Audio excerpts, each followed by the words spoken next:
오늘은 내가 목자를 치리니 양의 떼가 흩어지리라 하였느니라 라는 제목으로 말씀을 드려보고자 합니다.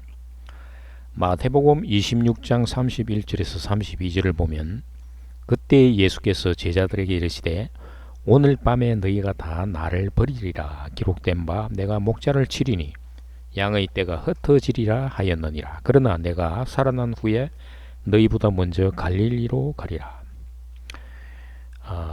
이 말씀은 스가랴 13장 7절에서 9절의 말씀을 인용한 것으로 만군의 여호와가 말하노라 칼이 끼어서 내 목자 내 짝된 자를 치라. 목자를 치면 양이 흩어지려니와 작은 자들 위에는 내가 내 손을 들이우리라. 여호와가 말하노라 이 온 땅에서 3분의 2는 멸망하고 3분의 1은 거기 남으리니 내가 그 3분의 1을 불 가운데 던져 은같이 연단하며 금같이 시험할 것이라. 그들이 내 이름을 부르리니 내가 들을 것이며 나는 말하기를 이는 내 백성이라 할 것이요 그들은 말하기를 여호와는 내 하나님이시라 하리라. 하나님이 목자를 친다는 것에 대해서 하나님 우상 숭배에 빠진 이스라엘을 이 민족을 통해서 침으로 성전은 불타고 백성들은 뿔뿔이 흩어지고 끌려가는 모습을 나타냈습니다. 그런데 이런 상황이 예수님이 십자가에서 죽으시는 모습과 같은 것이라는 겁니다. 목자 되시는 예수님이 십자가에서 죽으시는 것은 하나님이 죄와 우상에 빠진 인간들을 심판하는 모습입니다. 그래서 제자들도 뿔뿔이 흩어진다는 것입니다. 그런데 제자들은 예수님을 버리지 않겠다고 길이를 다짐하고 심지어 베드로는 다른 제자들은 예수님을 버릴지라도 자신은 목숨을 걸고 지키겠다고 자신있게 말했습니다. 예수님의 예언처럼 베드로는 닭이 울기 전에 예수를 3번 부인했던 것입니다. 하나님이 목자를 치면 양들은 도망갈 수밖에 없다는 것을 알려주시는 것입니다. 그러나 내가 살아난 후에 너희보다 먼저 갈릴리로 가리라. 예수님이 부활하신 후에 모인 제자들은 12제자 외에 500여 명의 제자가 있었습니다. 예수님이 부활 승천하실 때 같은 적은 수의 제자들만 승천을 목격했던 것입니다. 그러므로 예수님이 십자가에서 죽으실 당시에 그보다 더 많은 수가 예수님의 표적을 통해서 예수를 따랐을 것입니다. 스가랴서를 보면 하나님이 목자를 치면 양이 흩어지려니와 작은 자들 위에서는 내가 내 손을 들이우리라 라고 말씀하신 것입니다. 작은 자는 당시 이방 나라로 끌려가 흩어진 백성 중에 고토로 돌아와 성전을 재건하려는 자들을 의미합니다. 예수님 당시에도 핵심 제자들은 갈릴리 출신이었습니다. 예수님은 이들을 작은 자, 남은 자로 여기셨다는 것입니다. 이스라엘의 작은 자는 3분의 1로 표현됩니다. 성전을 재건하려는 자들은 반대에 부딪히고 어려움에 직면했던 것입니다. 성전 재건을 방해하던 자들은 이방 민족이 아니라 같은 민족의 사람들이었습니다. 에스라 4장 16절에서 명령하여 살펴보니 과연 이 성읍이 예로부터 왕들을 거역하며 그 중에서 항상 패역하고 반역하는 일을 행하였으며 사마리아인들은 북이스라엘 사람들이지만 아시리아의 정복 당시 혼혈 정책으로 인해서 태어난 자들이었으므로 이방인 취급을 받은 자들입니다. 이들이 주로 성전 재건을 방해한 것입니다. 예수님이 십자가에서 죽고 부활 당시에 작은 자들은 제자들입니다. 예수님의 십자가의 죽음은 성전의 무너짐을 의미합니다. 이 성전의 무너짐을 다시 재건하는 것은 다름 아니라 바로 부활 생명을 통해서 성도의 심령 속에 성전을 세우는 일이 되는 것입니다. 불 가운데 던져 은같이 연단하며 금같이 시험할 것이라. 예수님은 제자들에게 자기 십자가를 지라고 말씀하셨습니다.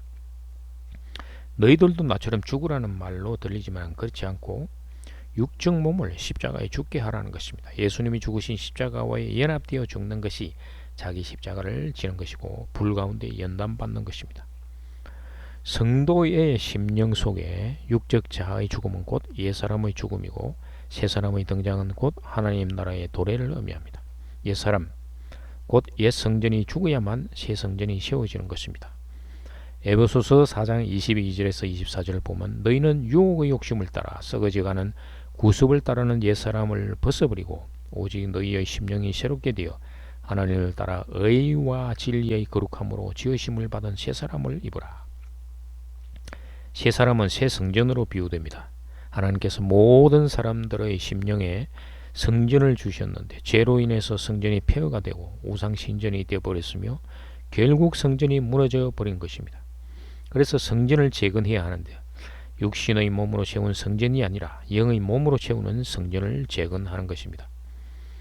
새 성전은 하나님이 성도의 심령 속에 세워주십니다. 그래서 성도를 성전이라고 말씀하시는 것입니다. 고린도전서 3장 16절 17절을 보면 너희는 너희가 하나님의 성전인 것과 하나님의 성령이 너희 안에 계시는 것을 알지 못하느냐? 누구든지 하나님의 성전을 더럽히면 하나님이 그 사람을 멸하시리라. 하나님의 성전은 거룩하니 너희도 그러하니라. 성도의 심령 속에 성전이 세워지면 성령의 전이 된다고 말씀합니다. 성령의 전은 바로 성부 하나님의 전이 되고 그리스도의 전이 되는 것입니다. 삼위일체의 핵심은 성부 하나님과 예수 그리스도, 성도가 성령으로 하나 되는 것을 의미합니다. 성도의 심령 속에 성전이 세워지면 말씀이신 그리스도가 임재하여 들어오시는 것입니다. 그래서 성도에게 그리스도의 재림이 이루어지는 것입니다. 새 성전이 세워지는 것을 다른 말로 부활 생명을 의미합니다. 부활 생명을 받은 자만이 새 성전이 세워지는 것입니다. 부활 생명을 받기 위해서는 반드시 예수님의 십자가의 죽음과 연합하여 죽은 자가 되어야만 하는 것입니다. 그래서 부활하신 예수 그리스도는 성천에 앞서서 제자들에게 당부하셨습니다. 마태복음 28장 19절에서 20절을 보면 그러므로 너희는 가서 모든 민족을 제자로 삼아 아버지와 아들과 성령의 이름으로 세례를 베풀고 내가 너희에게 분부한 모든 것을 가르쳐 지키게 하라. 볼지어다 내가 세상 끝날까지 너희와 항상 함께 있으리라 하시니라. 예수님이 제자들에게 성령 세례를 주라는 것입니다. 오늘날 성령 세례를 주는 교회 공동체가 있는가? 아마 없을 것입니다. 사도행전 19장 1절에서 5절을 보면 아볼로가 고린도에 있을 때 바울이 윗지방으로 다녀 에베소에 와서 어떤 제자들을 만나 이르되 너희가 믿을 때 성령을 받았느냐? 이르되 아니라 우리는 성령의 계심도 듣지 못하였노라. 바울이 이르되 그러면 너희가 무슨 세례를 받았느냐? 대답하되 요한의 세례니라.